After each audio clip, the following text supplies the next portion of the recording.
Dua Raja-Raja pasal 19. Yerusalem luput dari tangan Sanherib. Segala sesudah Raja Hizkia mendengar itu, dikoyakkannya lah pakaiannya dan diselubunginya lah badannya dengan kain kabung. Lalu masuklah ia ke rumah Tuhan. Disuruhnya lah juga Eliakim, kepala istana, Septa, panitera negara, dan yang tua-tua di antara para imam, dengan berselubungkan kain kabung, kepada Nabi Yesaya bin Amos. Berkatalah mereka kepadanya, "Beginilah kata Hizkia, hari ini hari kesesakan, hari hukuman dan penistaan, sebab sudah datang waktunya untuk melahirkan anak, tetapi tidak ada kekuatan untuk melahirkannya.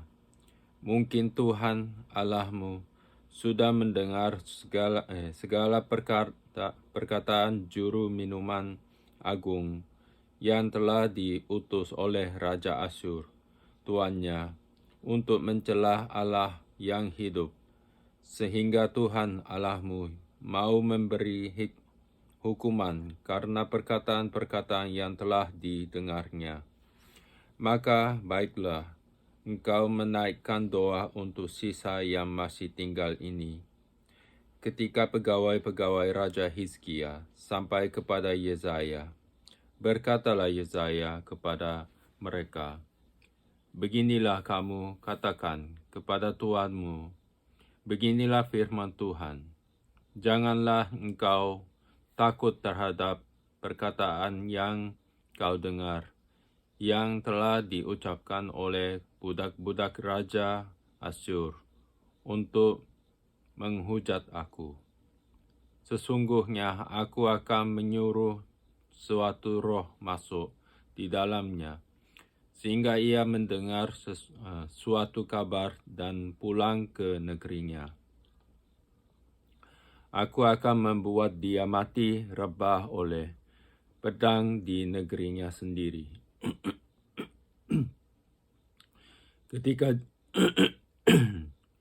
Ketika juru minuman agung pulang, didapatnya lah Raja Asyur berperang melawan Libna, sebab sudah didengarnya bahwa raja telah berangkat dari Lakhis. Dalam pada itu, raja mendengar tentang Tirhaka, Raja Ethiopia, berita yang demikian, "Sesungguhnya ia telah keluar berperang melawan engkau." Maka disuruhnya lah kembali utusan-utusan kepada Hizkia dengan pesan, "Beginilah harus kamu katakan kepada Hizkia, Raja Yehuda, janganlah Allahmu yang kau percayai itu memperdayakan engkau dengan menjanjikan Yerusalem tidak akan diserahkan ke tangan Raja Asyur. Sesungguhnya engkau ini telah mendengar tentang yang dilakukan Raja-Raja Asyur kepada segala negeri, yakni bahwa mereka telah menumpasnya masakan engkau ini akan dilepaskan. Sudahkah para Allah dari bangsa-bangsa yang telah dimusnahkan oleh nenek moyangku dapat melepaskan mereka, yakni Gozan, Haran, Rezef, dan Bani Eden yang di Telasar? Di manakah raja negeri Hamat dan Arpad, raja kota Sefarwaim, raja negeri Hena dan Iwa?" Hizkia menerima surat itu dari tangan para utusan, lalu membacanya. Kemudian pergilah ia ke rumah Tuhan dan membentangkan surat itu di hadapan Tuhan Hizkia berdoa di hadapan Tuhan dengan berkata, "Ya Tuhan Allah Israel, yang bertahta di atas kerubim, hanya Engkau sendirilah Allah segala kerajaan di bumi. Engkaulah yang menjadikan langit dan bumi. Sedengkanlah telingamu dan Tuhan dan ya Tuhan, dan dengarlah, bukalah matamu ya Tuhan, dan lihatlah, dengarlah perkataan Sanherib dan yang telah dikirimnya untuk mengaibkan Allah yang hidup. Ya Tuhan, memang raja-raja Asyur telah memusnahkan bangsa-bangsa dan negeri-negeri mereka, dan menaruh para Allah mereka ke dalam api, sebab mereka bukanlah Allah, hanya buatan tangan manusia, kayu dan batu. Sebab itu dapat dibinasakan orang. Maka sekarang ya Tuhan, Allah kami, selamatkanlah kiranya kami dari tangannya, supaya segala kerajaan di bumi mengetahui bahwa hanya Engkau sendirilah Allah, ya Tuhan." Lalu Yesaya bin Amos menyuruh orang kepada Hizkia mengatakan, "Beginilah firman Tuhan, Allah Israel, apa yang telah kau doakan kepadaku mengenai Sanherib, Raja Asyur, telah kudengar. Inilah firman yang telah diucapkan Tuhan mengenai dia. Anak dara, yaitu Putri Sion, telah menghina engkau, telah mengolok-olokkan engkau, dan Putri Yerusalem telah geleng-geleng kepala di belakangmu. Siapakah yang engkau celah dan engkau hujat?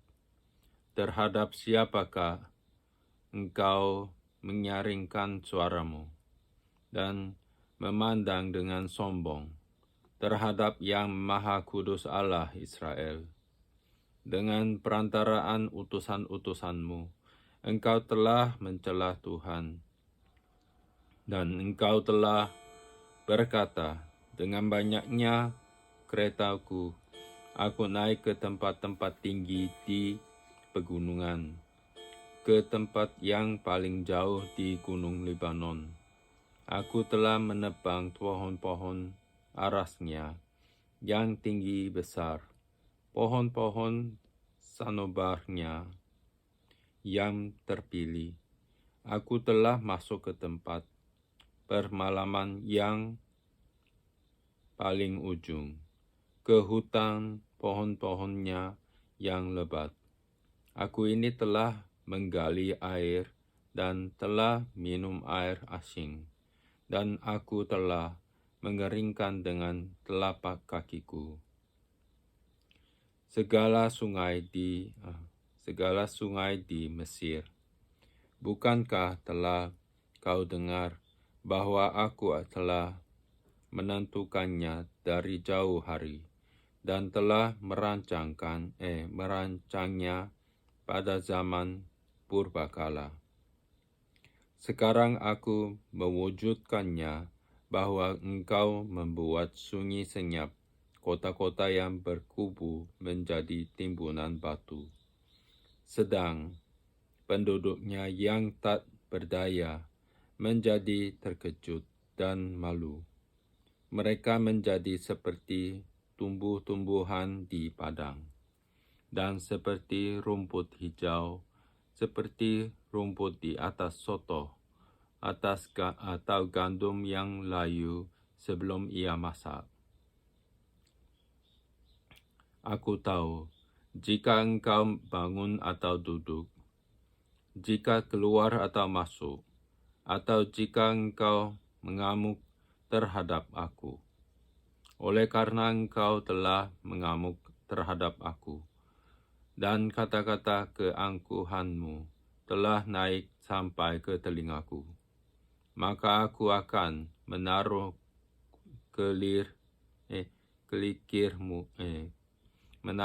kelikirku pada hidungmu, dan kekangku pada bibirmu. Dan aku akan memulangkan engkau melalui jalan dari mana engkau datang. Dan inilah yang akan menjadi tanda bagimu, hai Hizkia. Dalam tahun ini, orang makan apa yang tumbuh sendiri, dan dalam tahun yang kedua, apa yang tumbuh dari tanaman yang pertama. Tetapi dalam tahun yang ketiga, menaburlah kamu, menuai, membuat kebun anggur dan memakan buahnya. Dan orang-orang yang terluput di antara kaum Yehuda, yaitu orang-orang yang masih tertinggal, akan berakar pula ke bawah dan menghasilkan buah ke atas. Sebab dari Yerusalem akan keluar orang-orang yang tertinggal, dan dari Gunung Sion orang-orang yang terluput. Giat cemburu Tuhan semesta alam akan melakukan hal ini. Sebab itu beginilah firman Tuhan mengenai Raja Asyur. Ia tidak akan masuk ke kota ini dan tidak akan menembakkan panah ke sana. Juga ia tidak akan mendatanginya dengan perisai, dan tidak akan menimbun tanah menjadi tembok untuk mengepungnya. Melalui jalan dari mana ia datang, ia akan pulang, tetapi ke kota ini ia tidak akan masuk. Demikianlah firman Tuhan. Dan aku akan memagari kota ini untuk menyelamatkannya, oleh karena aku dan oleh karena Daud hambaku. Maka pada malam itu keluarlah malaikat Tuhan, lalu dibunuhnyalah 185.000 orang di dalam perkemahan Asyur. Keesokan harinya, pagi-pagi tampaklah semuanya bangkai orang-orang mati belaka. Sebab itu berangkatlah Sanherib, Raja Asyur, dan pulang, lalu tinggallah ia di Nineve.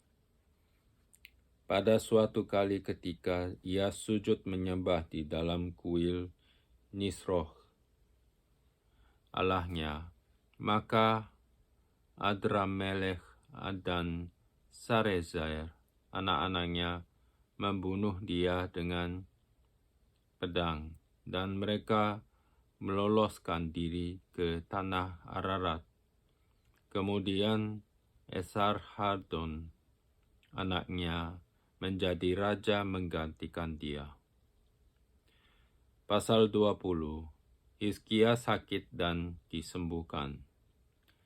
Pada hari-hari itu, Hizkia jatuh sakit dan hampir mati. Lalu datanglah Nabi Yesaya bin Amos dan berkata kepadanya, "Beginilah firman Tuhan, sampaikanlah pesan terakhir kepada keluargamu, sebab engkau akan mati, tidak akan sembuh lagi." Lalu Hizkia memalingkan mukanya ke arah dinding dan ia berdoa kepada Tuhan, "Ah Tuhan, ingatlah kiranya bahwa aku telah hidup di hadapan-Mu dengan setia dan dengan tulus hati, dan bahwa aku telah melakukan apa yang baik di mata-Mu." Kemudian menangislah Hizkia dengan sangat.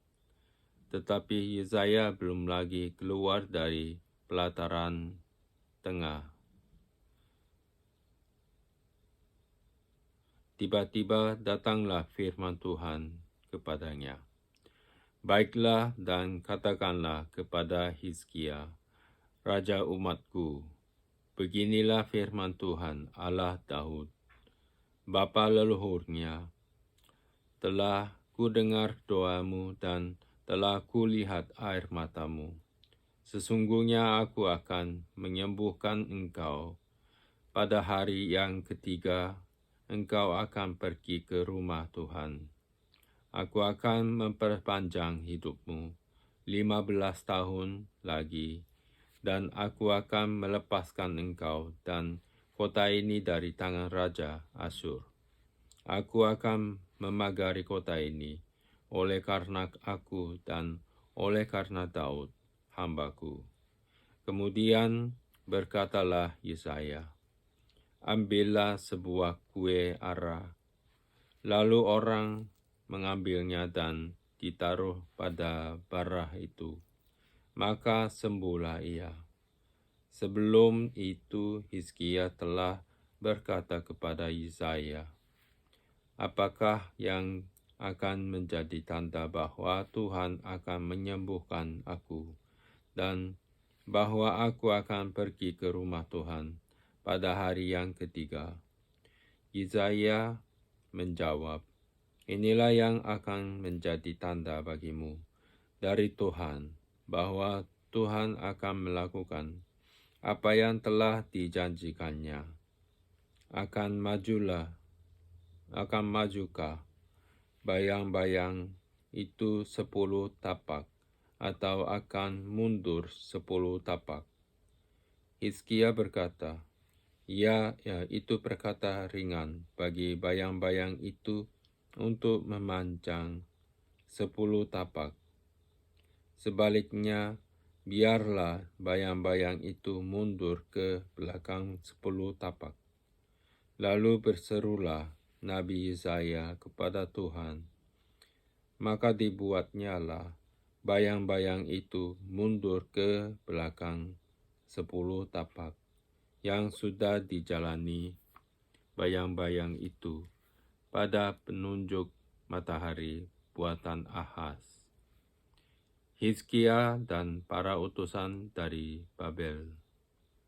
Pada waktu itu Merodach Baladan bin Baladan, Raja Babel, menyuruh orang membawa surat dan pemberian kepada Hizkia, sebab telah didengarnya bahwa Hizkia sakit tadinya.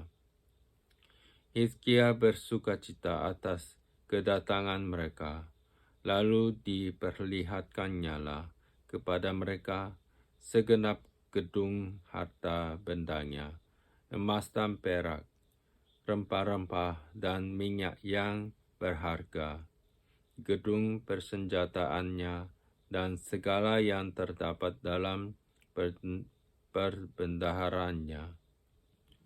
Tidak ada barang yang tidak diperlihatkan Hizkia kepada mereka di istananya dan di seluruh daerah kekuasaannya. Kemudian datanglah Nabi Yesaya kepada Raja Hizkia dan bertanya kepadanya, apakah yang telah dikatakan orang-orang ini, dan dari manakah mereka datang? Jawab Hizkia, mereka datang dari negeri yang jauh, dari Babel. Lalu tanyanya lagi, apakah yang telah dilihat mereka di istanamu? Jawab Hizkia, semua yang ada di istanaku telah mereka lihat. Tidak ada barang yang tidak ku perlihatkan kepada mereka di perbendaharaanku. Lalu Yesaya berkata kepada Hizkia, dengarkanlah firman Tuhan. Sesungguhnya suatu masa akan datang, bahwa segala yang ada dalam istanamu dan yang disimpan oleh nenek moyangmu sampai hari ini akan diangkut ke Babel. Tidak ada barang yang akan ditinggalkan, Demikianlah firman Tuhan. Dan dari keturunanmu yang akan kau peroleh, akan diambil orang untuk menjadi sida-sida di istana Raja Babel. Hizkia menjawab kepada Yesaya, "Sungguh baik firman Tuhan yang engkau ucapkan itu. Tetapi pikirnya, asal ada damai dan keamanannya seumur hidupku. Selebihnya dari riwayat Hizkia, segala kepahlawanannya dan bagaimana ia membuat kolam dan saluran air dan mengalirkan air ke dalam kota. Bukankah semuanya itu tertulis dalam kitab sejarah raja-raja Yehuda?" Kemudian Hizkia mendapat perhentian bersama-sama dengan nenek moyangnya. Maka Manasye, anaknya, menjadi raja menggantikan dia. Pasal 21. Manasye Raja Yehuda.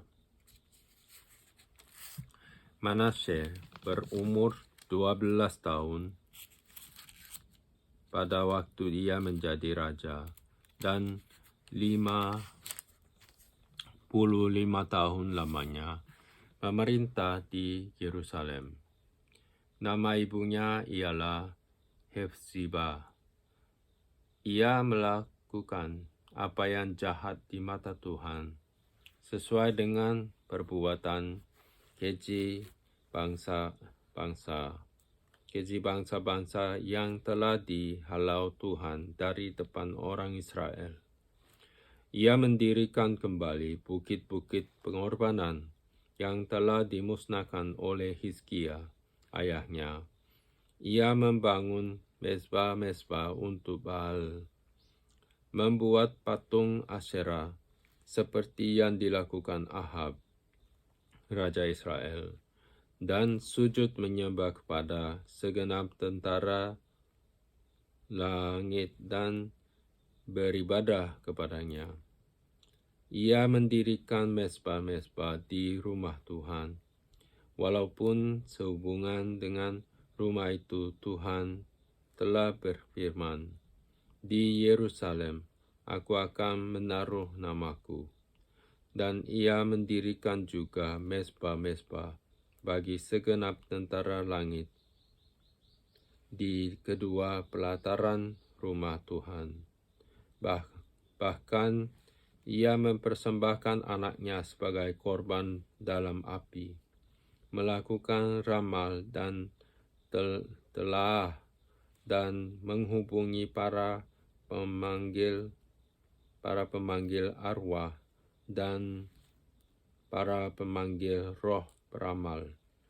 Ia melakukan banyak yang jahat di mata Tuhan, sehingga ia menimbulkan sakit hatinya.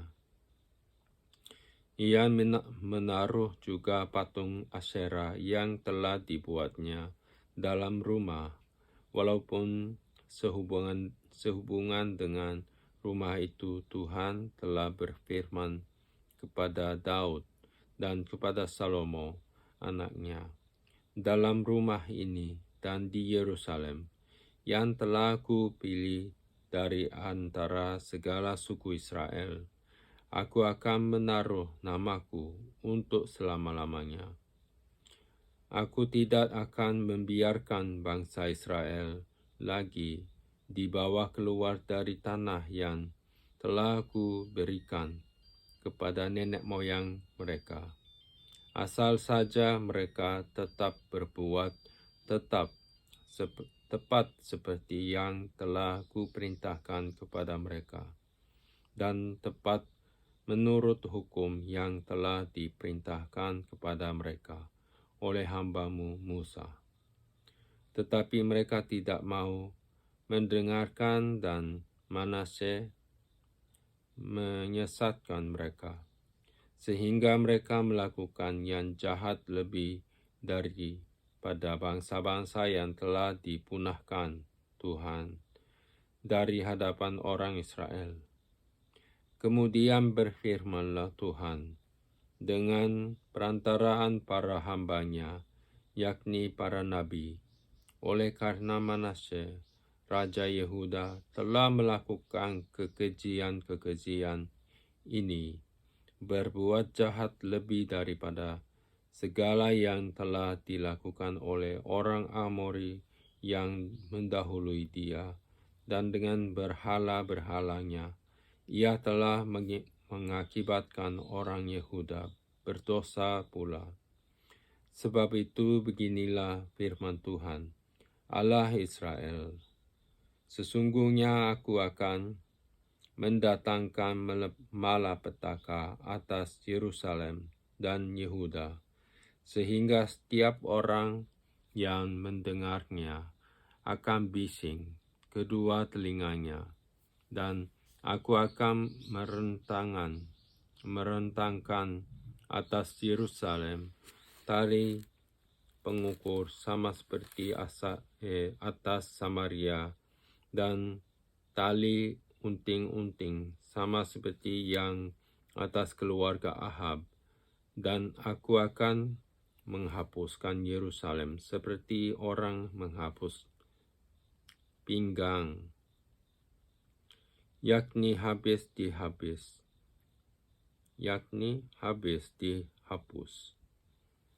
Dibalikkan pula menungging, aku akan membuangkan sisa milik pusakaku dan akan menyerahkan mereka ke dalam tangan musuh-musuh mereka, sehingga mereka menjadi jarahan dan menjadi rampasan bagi semua musuh mereka.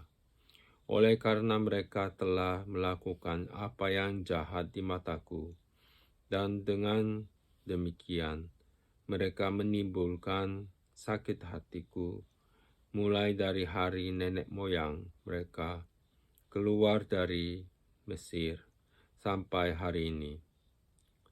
Lagi pula Manasye mencurahkan darah orang yang tidak bersalah sedemikian banyak, hingga dipenuhinya Yerusalem dari ujung ke ujung, belum termasuk dosa-dosanya yang mengakibatkan orang Yehuda berdosa pula dengan berbuat apa yang jahat di mata Tuhan.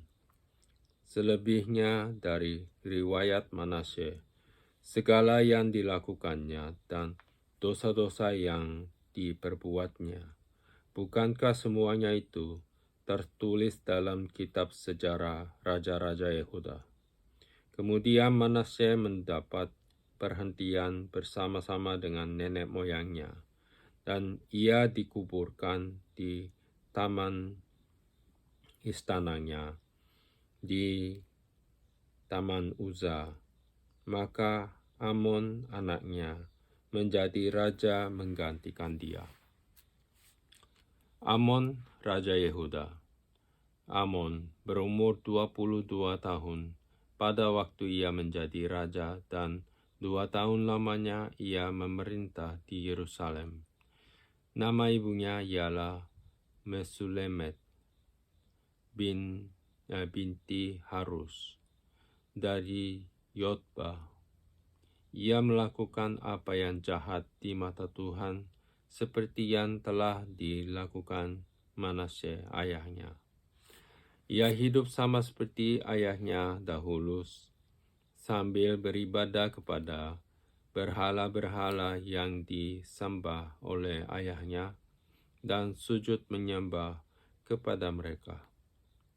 Ia meninggalkan Tuhan, Allah nenek moyangnya, dan tidak hidup menurut kehendak Tuhan.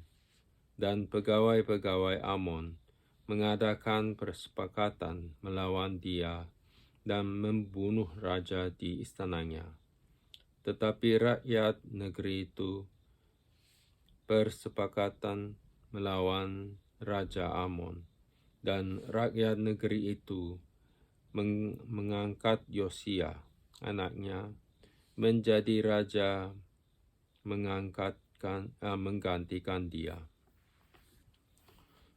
Selebihnya dari riwayat Amon, apa yang dilakukannya. Bukankah semuanya itu tertulis dalam kitab sejarah raja-raja Yehuda? Kemudian dikuburkan dalam kuburnya di Taman Uza. Maka Yosia, anaknya, menjadi raja menggantikan dia.